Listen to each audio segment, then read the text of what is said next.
નમસ્કાર મિત્રો, તમારા પાઠ્યપુસ્તકની અંદર આ ગોળાની ચર્ચા નથી કરી. વિદ્યુતભાર ઘનતા ધરાવતો મેં ગોળો લીધેલો છે. કલ્પના કરો કે મારી પાસે ગોળો છે અને ગોળાની અંદર મેં વિદ્યુતભારનું સતત વિતરણ વિચાર્યું છે. એની અંદર વીજભાર છે, સપાટી પર નહીં. તો પહેલી વસ્તુ તો આ છે કે ભાઈ ધારો કે ગોળાની વિદ્યુતભાર કદ ઘનતા ρ છે. આને વિદ્યુતભાર કદ ઘનતા છે.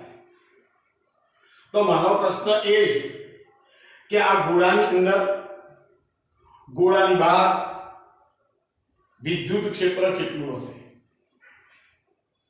સવાલ બરોબર ધ્યાનથી સમજજો મિત્રો.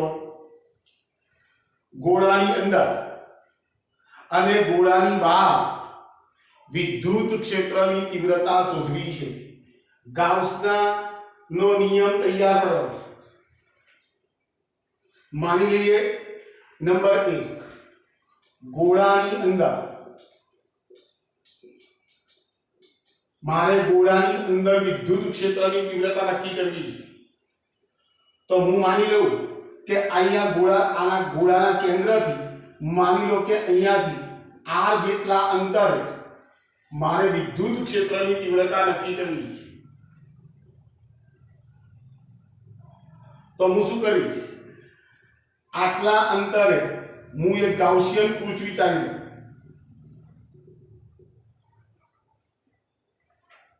મેં અંદર એક ગાઉસિયન પૃષ્ઠ વિચારેલું છે મિત્રો. ધ્યાનથી બરોબર સમજજો.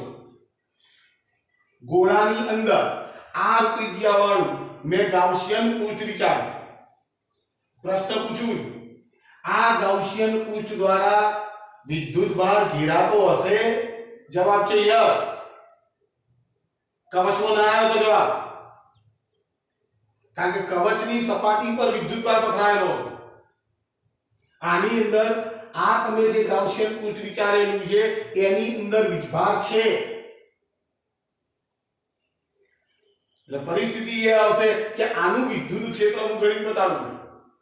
બરાબર ધ્યાનથી. તો પહેલા ફ્લક્સ શોધવાનો પ્રયત્ન કરો. તો flux phi is equal to integration of બંધ પૃષ્ઠ સદિશ E ડોટ dA. મિત્રો ફરી કહું છું, સદિશ E ઇન્ટુ A લઈએ તો પણ ચાલે. કેમ ચાલે? જો કેન્દ્રથી આ ગાઉસિયન સપાટી જે છે એ બધાના અંતરો તો r જ હશે. એટલે તમામ બિંદુઓ પાસે વિદ્યુત ક્ષેત્રની તીવ્રતા એક સરખી હશે. એટલે તમે પેલું સૂત્ર લખો છો તો પણ ચાલશે, આ સૂત્ર લખો છો તો પણ ચાલશે. ચલો ધ્યાનથી. E is equal to integration of બંધ પૃષ્ઠ E into dA into cos theta. ચલો બરોબર. વિદ્યુત ક્ષેત્રની તીવ્રતા તો બધા બિંદુએ એક સરખી જ છે. હવે બરોબર ધ્યાનથી સમજજો. હવે માની લઈએ કે હું એક નાનકડો પૃષ્ઠખંડ અહીંયા વિચારું. તો એનો ક્ષેત્રફળ સદિશ જે છે એ ક્ષેત્રફળ સદિશ આપેલા પૃષ્ઠને લંબરૂપે બહાર નીકળતી દિશામાં હશે. હવે આની અંદર બધો ધન વીજભાર છે એટલે આનું જે વિદ્યુત ક્ષેત્ર હશે એ વિદ્યુત ક્ષેત્ર પણ આમ જ હશે. એટલે θ = 0 રહેશે.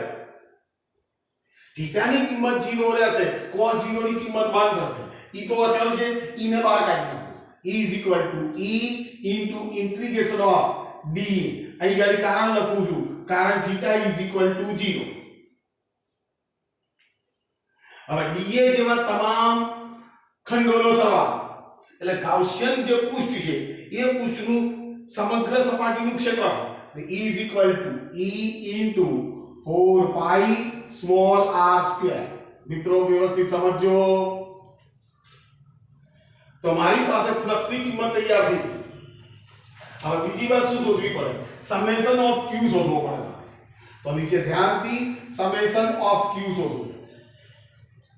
સમેશન ઓફ q बराबर ध्यान थी। तो गाउसियन पृष्ठ द्वारा घेरातो कुल वीजभार तो एकम कदमो रहेलो वीजभार रो जेटलो तो आनु कद लेवानुं आनु कद मीन्स 4/3 पाई आर क्यूब थशे तो હું અહીં ઘડી મૂકી દઉં શું થાય તો કે 4/3 પાઈ આર ક્યુબ ઇન્ટુ રો આ આપણું સમીકરણ નંબર 1 છે આ સમીકરણ નંબર 2 છે હું શું કરી રહ્યો છું ધ્યાનથી ગાઉસનું પ્રમેય લઈ લઉં છું phi = summation of q by epsilon naught સમીકરણ 1 અને 2 ની કિંમત મૂકી દો e into 4 pi r square is equal to 4/3 pi r cube into rho pi epsilon naught चलो 4 pi उड़ी गया 4 pi उड़ी गया चलो r square निकली गयो એટલે અહીં ઘડી એક r વધશે તો મારી પાસે e ની કિંમત આવી e is equal to चलो ध्यानથી रो by epsilon naught चलो तगड़ो છે thrice epsilon naught into r बराबर मित्रों ध्यानથી समझी जाओ E is equal to rho r upon thrice epsilon naught सूत्र परથી घनता જે હશે એ અચળ હશે epsilon naught નો કોઈ પ્રશ્ન નથી તો મારી પાસે સૂત્ર આવ્યું E is proportional to r જો મિત્રો બરોબર ધ્યાનથી સમજજો હવે મારી પાસે કેટલા બધા પોઈન્ટો ભેગા થયા નંબર 1 બિંદુવત વીજભાર જેનું વિદ્યુત ક્ષેત્ર E is proportional to 1/r². ડાયપોલનું વિદ્યુત ક્ષેત્ર અક્ષ પર હોય કે વિષુવ રેખાઓ પર હોય લોબા અંતરો માટે એનું વિદ્યુત ક્ષેત્ર E is proportional to 1/r³. અનંત લંબાઈનો સુરેખ વિદ્યુત ભારિત તારના કારણે મળતું વિદ્યુત ક્ષેત્ર E is proportional to 1/r. સમતલના કારણે વિદ્યુત ભારિત સમતલના કારણે મળતું વિદ્યુત ક્ષેત્ર અંતર સાથે સંબંધ ધરાવતું નથી અને આજે આ પોઈન્ટ આવ્યો જો વિદ્યુત ભાર ઘનતા ધરાવતો કોઈ ગોળો આપેલો હોય તો એની અંદરના બિંદુઓ પાસે E is proportional to r આ એવું સૂચવે છે કે તમે કેન્દ્રથી જેમ જેમ દૂર જશો એમ અંતર સાથે વિદ્યુત ક્ષેત્રની તીવ્રતા વધતી જશે અને E is proportional to r અંતરના સમપ્રમાણમાં વધતી જશે એટલે ખૂબ સારો મુદ્દો છે તમારી પાસે કે વિદ્યુત ક્ષેત્ર અંતર સાથે વધે જાય આવું કેમ થાય છે બહુ સ્પષ્ટ વાત છે કે તમે જેટલું કેન્દ્રથી વધારે ને વધારે દૂર જશો અંદર તો આ ગાઉસિયન પૃષ્ઠ દ્વારા ઘેરાતો વિદ્યુત ભાર પણ વધતો જશે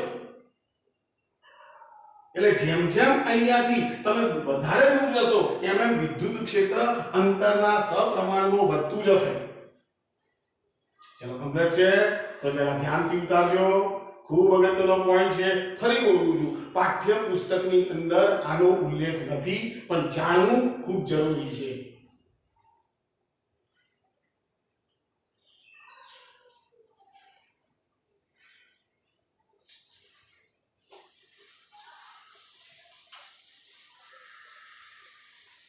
चलो भी હવે ગોળાની બહાર જોયું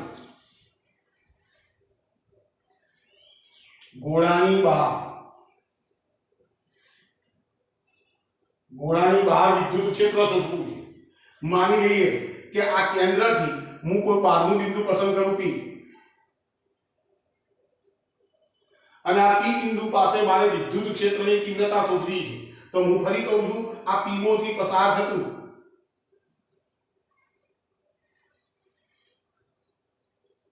वरी पाछू एक गाउसियन पृष्ठ विचारी लो मानी लो के एनी त्रिज्या मान लो के स्मॉल r જેટલી લઉં છું ફરી કહું છું હું ગાઉસિયન પૃષ્ઠોની ત્રિજ્યા સ્મોલ r રાખું છું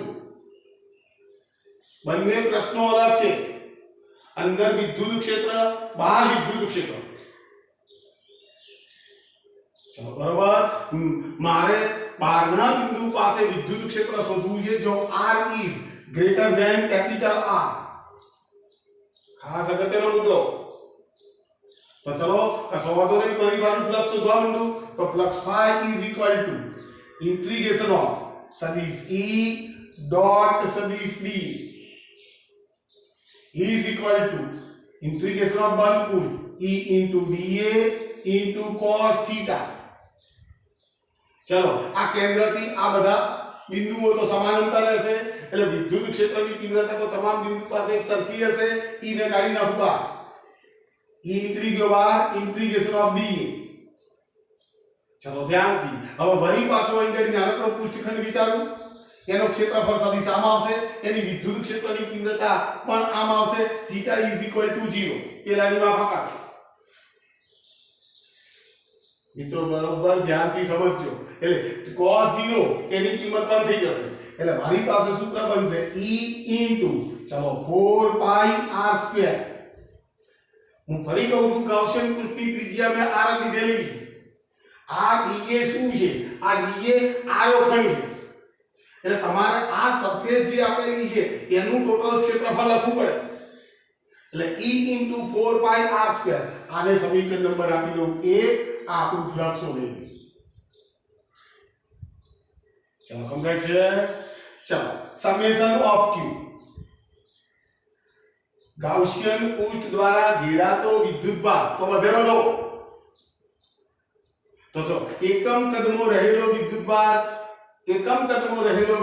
રો જેટલો તો પછી બધો વિદ્યુતભાર લેવાનો છે. તો આ ગોળાની ત્રિજ્યા તમે કેપિટલ R લીધેલી છે એટલે અહીં ગાડી કેપિટલ R³ આવશે. એટલે ઘેરાતો વિદ્યુતભાર કેટલો થશે? 4/3 પાઈ r³ ઇન્ટુ રો. સમીકરણ નંબર આપી દઉં. ચલો કમ્પ્લીટ બાબત છે. હવે બરોબર ધ્યાનથી સમજો. હવે ગાઉસનું પ્રમેય લઈ લો. Flux phi is equal to summation of q pi epsilon nought. બંનેની કિંમત મૂકો. E into 4 pi r² is equal to 4 pi r³ into rho ભાગ્યા થ્રાઇસ એપ્સિલોન નોટ. બરાબર ધ્યાનથી મિત્રો સમજજો. ચલો 4 પાઈ કેન્સલ આઉટ. ચલો r² આના છેદમાં જતો રહેશે. E is equal to r³ rho ભાગ્યા ચલો thrice epsilon not into 1/r².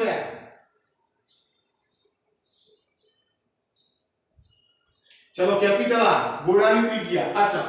ચલો રો અચળ. એપ્સિલોન નોટ નડવાનો નથી. એનો અર્થ એ થાય E is proportional to 1/r². બરાબર મિત્રો ધ્યાનથી સમજી લો.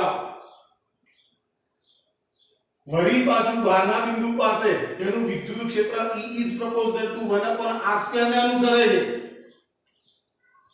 એટલે હવે તો આ આખા પ્રશ્નમાં શું થયું બરોબર ધ્યાનથી સમજજો. જો એના કેન્દ્રથી જેમ જેમ દૂર જવામાં આવે એમ વિદ્યુત ક્ષેત્ર ક્રમશઃ વધે જાય. સપાટી ઉપર મહત્તમ બને. સપાટી ઉપર વિદ્યુત ક્ષેત્રની તીવ્રતા મહત્તમ બને અને સપાટીની બહાર જવા જાવ તો E is proportional to 1/r² પ્રમાણે એની વિદ્યુત ક્ષેત્રની તીવ્રતા ઘટવા માંડે. તો બરાબર ધ્યાનથી મિત્રો વળી પાછો આ વિદ્યુતભાર ઘનતા ધરાવતા ગોળા માટે હું E વિરુદ્ધ R નો આલેખ દોરું. ચલો મિત્રો ધ્યાનથી. તો માની લઈએ કે આ y એક્સિસ છે. આ માની લો કે x એક્સિસ છે. આપણું ગોળાનું કેન્દ્ર છે. કેન્દ્રથી r અંતર છે અને અહીંયા આ વિદ્યુત ક્ષેત્રની તીવ્રતા E ને લીધેલી. માની લો કે અહીં ગાડી એક બિંદુ છાપી નાખું જ્યાં ગાડી મને E મેક્સિમમ મળે. E maximum. હવે મારે આનો E વિરુદ્ધ R નો આલેખ દોરવો છે. તો મને ખબર છે કે ભાઈ કેન્દ્રથી જેમ જેમ દૂર જઈશ એમ વિદ્યુત ક્ષેત્ર R ના સપ્રમાણમાં વધે જાય છે. R ના સપ્રમાણમાં વધશે એટલે અહીંયાથી ગ્રાફ જે છે એ ગ્રાફ આવો સુરેખ મળશે. ક્યાં સુધી? સપાટી સુધી. તો અહીંયા જે બિંદુ આવશે તમારી પાસે, અહીંયા જે બિંદુ આવશે એ બિંદુ તમારી પાસે કેપિટલ R હશે. સપાટી ઉપર એની વિદ્યુત ક્ષેત્રની તીવ્રતા મહત્તમ થઈ ગઈ હશે। બરાબર મિત્રો, ધ્યાનથી સમજજો। હવે શું થાય કે હું સપાટીની બહાર ગયો તો વિદ્યુત ક્ષેત્રની તીવ્રતા E is proportional to 1/r²। તો વળી પાછો ગ્રાફ જે છે E is proportional to 1/r² પ્રમાણે વિદ્યુત ક્ષેત્ર ક્રમશઃ ઘટે જશે।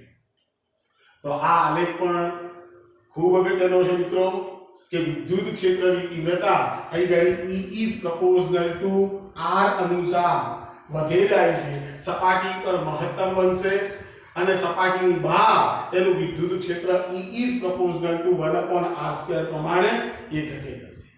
ચલો ધ્યાનથી ગ્રાફે ઉતારજો અને વ્યવસ્થિત એનો અભ્યાસ કરો।